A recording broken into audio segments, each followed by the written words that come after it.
Hello friends, आपका स्वागत है आपके अपने चैनल के ऊपर। और मैं बात करूंगा बाजारों के बारे में। सबसे विशेष चर्चा आज जो हम करेंगे उसके अंदर है सीपीआई की इन्फ्लेशन। यानी कि जो इन्फ्लेशन की दर है मार्च के अंदर वो 6.95 पर आई है। एक नेगेटिव है इंडियन मार्केट के लिए। ये इंडिकेट कर रही है कि आगे चलकर सरकार ने ये मान लिया है कि इन्फ्लेशन बढ़ रही है। आगे चलते हुए आरबीआई को रेट ऑफ इंटरेस्ट इंक्रीज करने पड़ेंगे।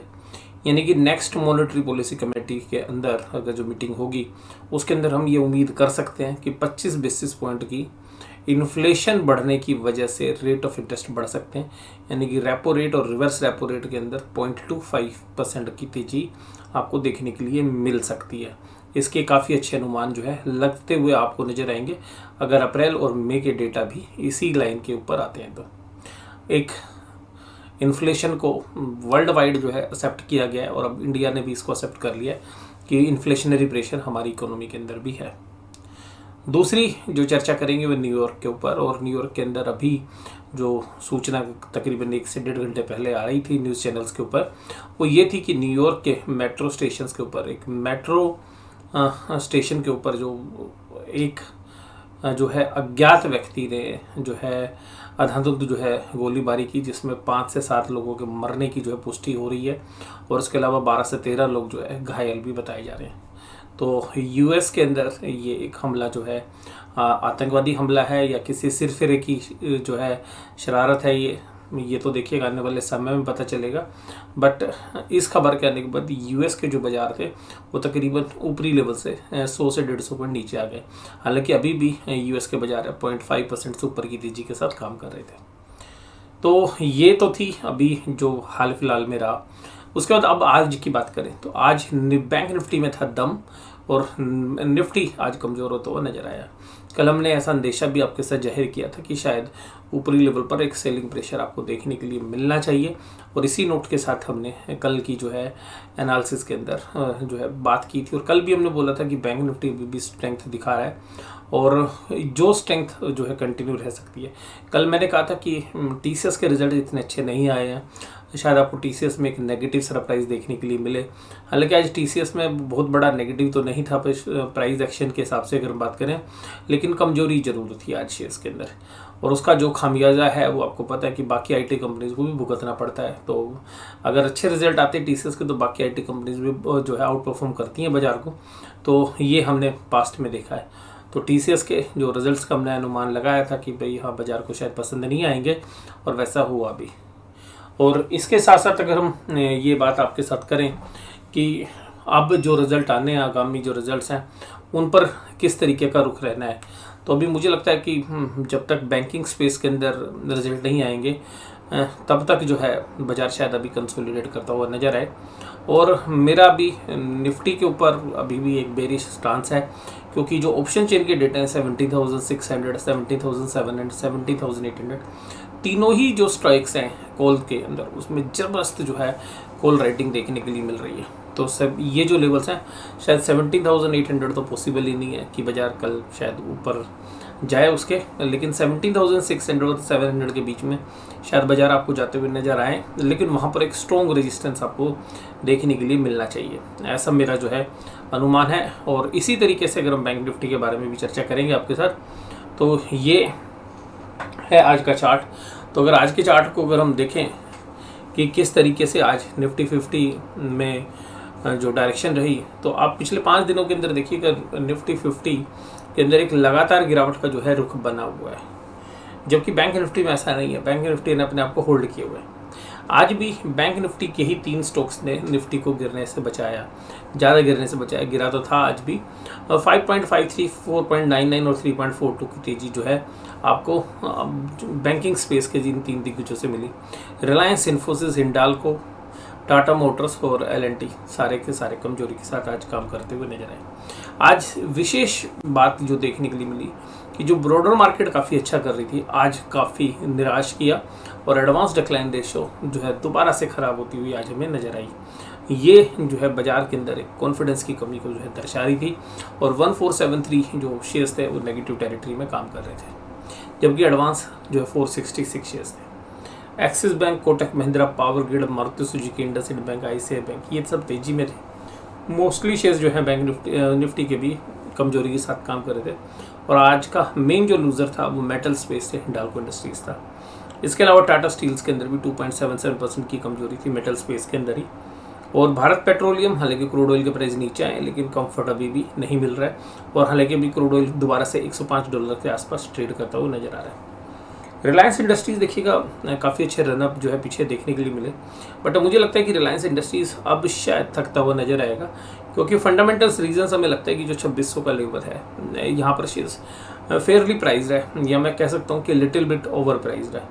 तो हो सकता है कि आपको यहाँ पर 100 से 200 रुपए की गिरावट आने वाले 10 से 15 दिनों के अंदर आपको देखने के लिए मिले, और रिलायंस शायद 2400 के आसपास भी आपको आगे ट्रेड करता हुआ दिख सकता है। जो है ये मेरे व्यू हैं, क्योंकि जिस तरीके से रिलायंस ने बहुत सारे बिजनेस में एक्सपेंशन किया है, लेकिन वहाँ से कैश फ्लोज अभी जनरेट नहीं हो रहे हैं, और बहुत जगह हमें ऐसा लगता है कि वेस्टेज ऑफ जो है फंड्स भी हमें देखने के लिए मिल रहे हैं। हालांकि देखिएगा रिलायंस जियो जो है काफ़ी अच्छा कर रहा है, लेकिन जो जियो मार्ट का जो बिज़नेस ये स्टार्ट कर रहे हैं उसमें भी आप देखेंगे कि बहुत सारे जो है अभी ये एक्सपेंशन के अंदर जो पैसा खर्च कर रहे हैं वहाँ पर प्रोडक्टिविटी हमें अभी नज़र नहीं आ रही है। लेकिन अपना ब्रांड डेवलप करने की जो है कोशिश जो है रिलायंस इंडस्ट्रीज़ कर रही है, लेकिन फिर भी कुल मिला के जो शेयर्स के प्राइस हैं और बाकी सब ऑयल एंड गैस बिजनेस है, बाकी सब से जो इनको थोड़ा कंफर्ट आया क्योंकि प्राइस बढ़े हैं ऑयल एंड गैस बिजनेस में, तो उसकी वजह से ऐसा देखने के लिए मिल रहा है। बट मुझे ऐसा लगता है कि ये भी सब चीज़ें न्यूट्रलाइज होंगी और शायद आपको आने वाले समय में 2400 तक के भी भाव देखने के लिए मिल सकते हैं। निफ्टी बैंक में थी दमदार पकड़, और दमदार पकड़ सुबह नहीं थी। सुबह तो देखिएगा ये भी कमज़ोर हुआ, ओपन हुआ 3747, फिर सुबह ही लो लगे 37264 के, और फिर दिन भर कंसोलिडेट होता रहा, और तकरीबन 1:45 के आसपास एक जो है तेज़ी की हुंकार इसने भरी, और एक तरफा जो है 3792 तक जा गया, और फिर बाजार कंसोलिडेट होते हुए 37747 पर जो है क्लोज हुए, लेकिन फिर भी काफ़ी कंफर्टेबल रहा। और अगर आज HDFC बैंक का साथ मिल जाता तो शायद आज 38,000 के पार भी होता, लेकिन बियर्स जो है बहुत ज़बरदस्त तरीके से कंट्रोल करके बैठे हुए HDFC बैंक को, और आज डबल वॉल्यूम के साथ जो है ट्रेड हो रहा था HDFC में। तो HDFC बैंक के अंदर शायद रिटेल इन्वेस्टर्स ने जब मर्जर की खबर आई थी तब काफ़ी बड़ी मात्रा में माल जो है लिया हुआ है, और शायद FNO में भी पोजीशंस जो है लॉन्ग वालों की ज़्यादा है जो ऑपरेटर के अगेंस्ट है। इसीलिए मुझे लगता है कि शायद HDFC बैंक जो है परेशान कर रहा है इस पूरी परिस्थिति के अंदर। और यहाँ पर देखिएगा बैंक निफ्टी ने परेशान नहीं किया है, बैंक निफ्टी देखिएगा इसी रेंज में पिछले 5 दिनों से चल रहा है, जबकि निफ्टी जो है गिरता हुआ नजर आ रहा है। और मुझे निफ्टी के बैंक में भी ऐसा लगता है, जैसा मैंने पिछले हफ्ते भी आपके साथ बात की थी, कि हो सकता है कि एक बार 38,000 को पार करे, शॉर्ट कवरिंग भी आए 38, 100, 200, 300 तक भी आपको जाता हुआ निफ्टी बैंक नज़र आए, लेकिन वहाँ पर मुझे लगता है एक अच्छा खासा सेलिंग प्रेशर देखने के लिए मिलना चाहिए, और फिर जो है क्लोजिंग मुझे लगता है कि 38,000 के नीचे ही या उसके आसपास जो है देखने के लिए मिले।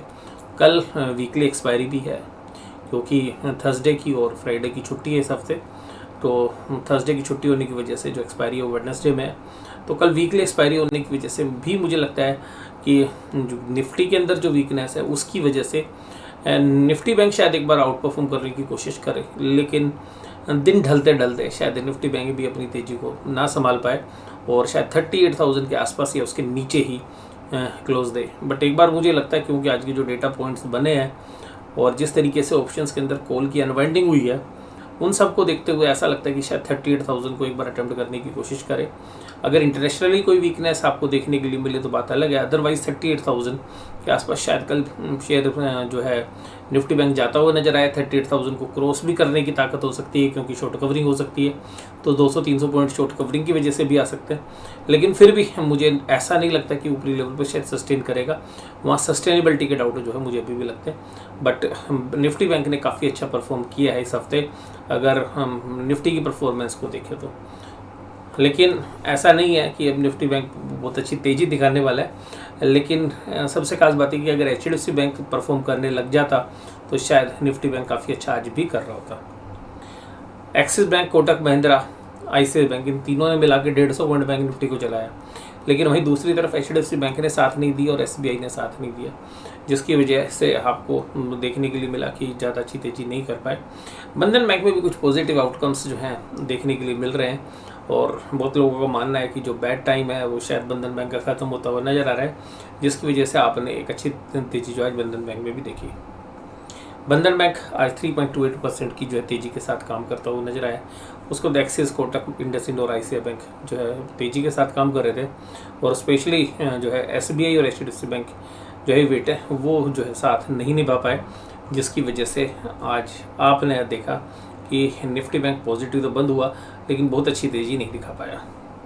FIIs बेचने का जो है सिलसिला उनका जारी है। 12 अप्रैल देखिएगा 3128 करोड़ की सेलिंग, DIs 870 करोड़ की बाइंग। तो DIs की लगातार बाइंग है, FIIs सेल कर रहे हैं। इंडेक्स के अंदर भी 1528 करोड़ की सेलिंग, इंडेक्स ऑप्शंस में भी सेलिंग, स्टॉक फ्यूचर्स में भी सेलिंग और स्टॉक ऑप्शंस में बाइंग। तो कुल मिला के डेटा FIIs के फ्रंट पे भी नेगेटिव हमें नज़र आ रहे हैं।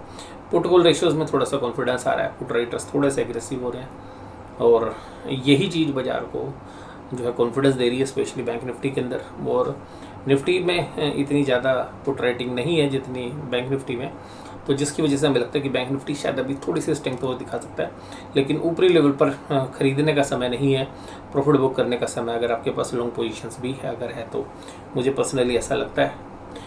उसके अलावा जो देखिएगा कोई भी पोजीशंस ले तो अपने फाइनेंशियल एडवाइस सलाह लीजिएगा, उसके बाद ही जो है ट्रेड लीजिएगा। डाउ जोन्स इंडस्ट्रियल एवरेज 0.5% की तेज़ी के साथ काम कर रहा था फिलहाल। $105 पर क्रूड ऑयल फिर दोबारा से आ गया, तो एक निफ्टी के लिए भी शायद एक नेगेटिव जो है यहाँ पर हमें देखने के लिए मिलेगा।